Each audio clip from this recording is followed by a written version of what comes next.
Ça, c'est pour des personnes qui savent un peu comprendre, en fait, qui ont les possibilités de comprendre les langages de programmation de ces smart contracts.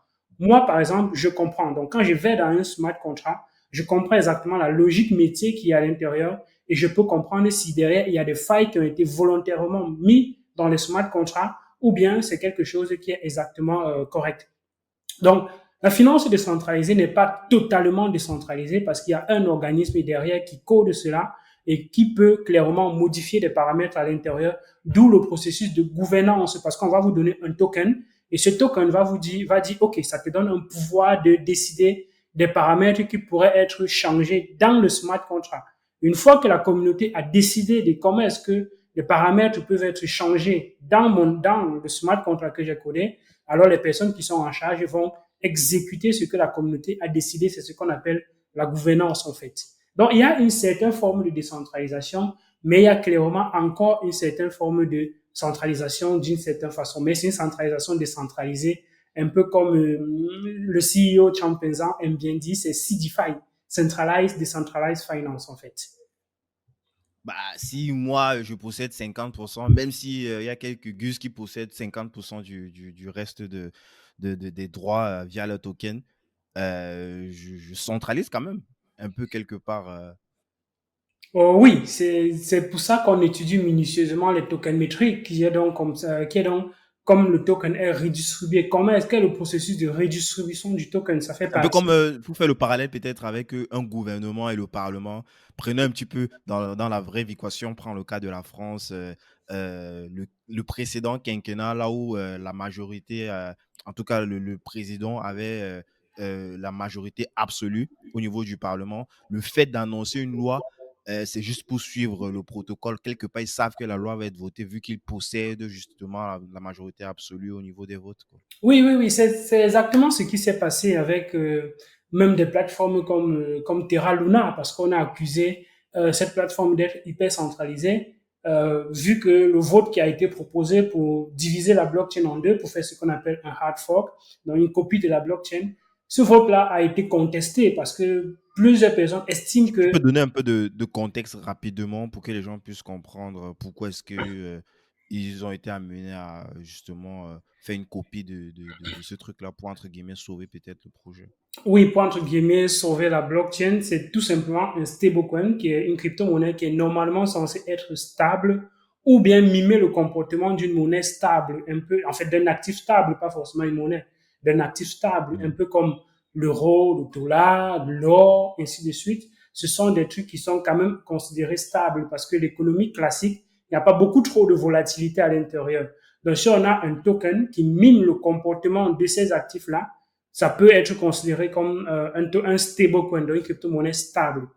Donc, du coup, sur la blockchain de Terra Luna, on avait un stablecoin, le UST, qui était adossé à la valeur du dollar. Donc, ça valait clairement un dollar.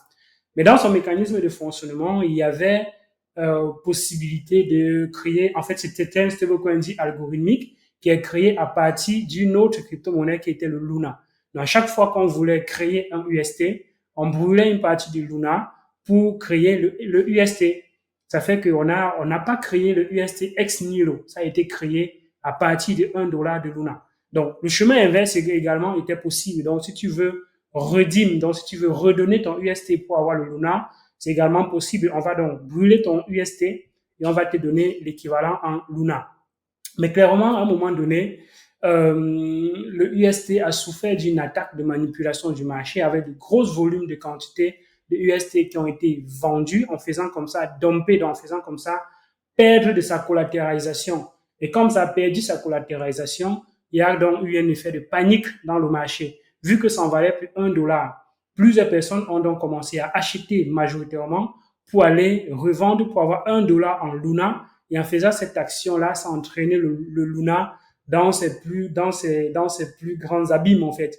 Et la valeur du Luna n'a pas pu recouvrir, suffit avec même le Bitcoin qu'on a vendu de la fondation pour essayer de rattraper le tir, mais ça n'a pas été possible et le Luna est clairement allé aux enfers. Donc, quitter de 200 dollars à 0,0000 quelque chose pour Luna, c'est Ça, quelque ça chose pique, qui ça pique. n'est réellement pas souhaitable pour une crypto-monnaie. Mais bon, c'est arrivé.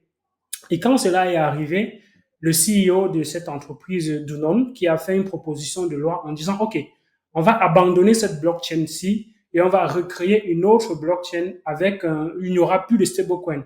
Enfin, il n'y aura plus de stablecoin algorithmique. Et la proposition de loi a été votée et s'est passée en majorité avec autour de quelque chose comme 76% pour les personnes qui étaient OK. Mais il a derrière été contesté avec un tribunal, avec des juges, des personnes du côté de la Corée qui ont essayé de faire des investigations sur ce CEO.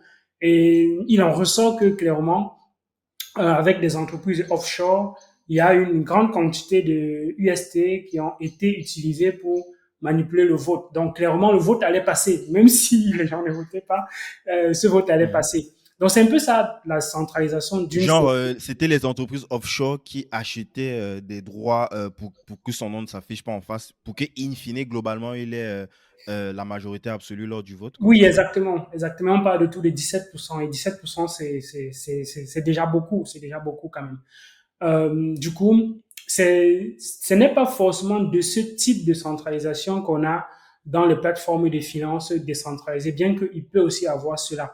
Mais la centralisation qu'il y a majoritairement dans les plateformes décentralisées, c'est que c'est une entreprise, ou bien c'est un groupe de personnes derrière qui ont la responsabilité de maintenir ces smart contrats-là, clairement. Donc, du coup, il faudrait qu'on fasse confiance absolue à la personne qui développe la plateforme parce que tout le monde n'a pas les capacités d'analyser et de comprendre ce qui se cache derrière un smart contract. Du coup, on leur fait confiance aveuglement et s'ils sont de mauvaise foi, ils peuvent introduire ce qu'on appelle dans l'écosystème des backdoors, des portes de sortie où vous venez par exemple bloquer votre crypto-monnaie sur une plateforme dite décentralisée, mais derrière, les gars siphonnent en fait, ils ont une porte de sortie où ils siphonnent vos crypto-monnaies et ils s'en vont avec la caisse d'une certaine façon.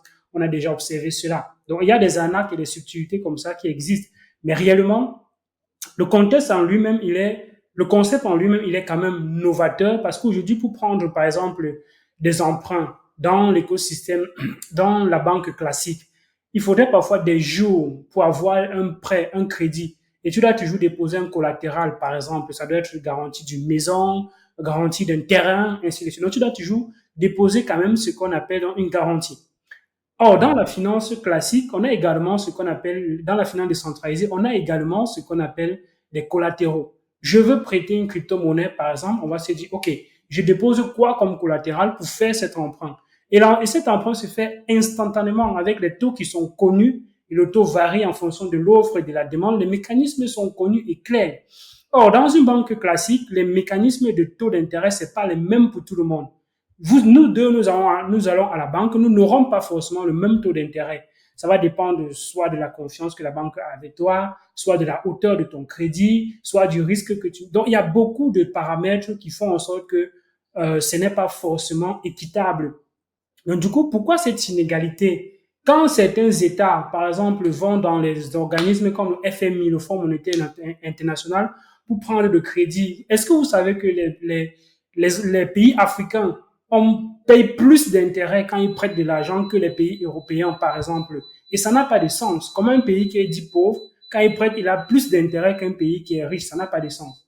Du coup, dans la finance décentralisée, les règles sont les mêmes pour tout le monde. Que vous venez déposer 1 milliard de dollars, ou bien 500 dollars, ou bien ne serait-ce que 1 dollar, les règles sont les mêmes. Et c'est ça qui est un peu une sorte de justice qui est un peu réparée grâce à la finance décentralisée pour des plateformes qui sont bien évidemment sérieuses. On ne va pas simplement dans une plateforme parce que c'est de la finance décentralisée qui est mise en avant. Non, on fait une étude minutieuse parce qu'il y a beaucoup clairement d'arnaques. Mais clairement, le besoin, il est là. Et c'est ce que je viens d'expliquer tantôt, ces inégalités du système classique qui peut donc trouver solution dans le système dit décentralisé d'une certaine façon.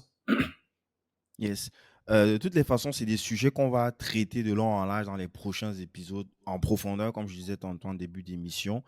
D'autre part, vous allez regarder aussi en lien de l'épisode. Il y a un programme dédié qui vous permet d'avoir toutes les astuces, de comprendre globalement tout ce game. On ne vous dit pas quoi faire parce que nous ne sommes pas des conseillers financiers, c'est chacun qui décide de sa thèse d'investissement.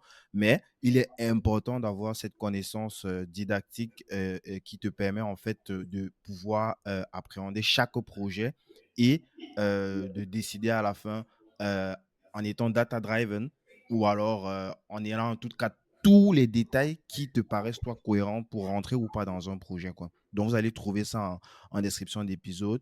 Elvis va nous donner un peu plus de détails en fin d'épisode. Donc, ça, c'était juste pour faire le point. On a fait une petite digression. On va essayer de revenir un petit peu sur le sujet de base des NFT, mais c'était NFT. important, cette digression-là, pour donner du contexte aux gens. Donc, depuis les crypto-punks, de nombreux artistes digitaux ont émergé, des arts visuels, musique, de véritables communautés se forment et les enchères montent.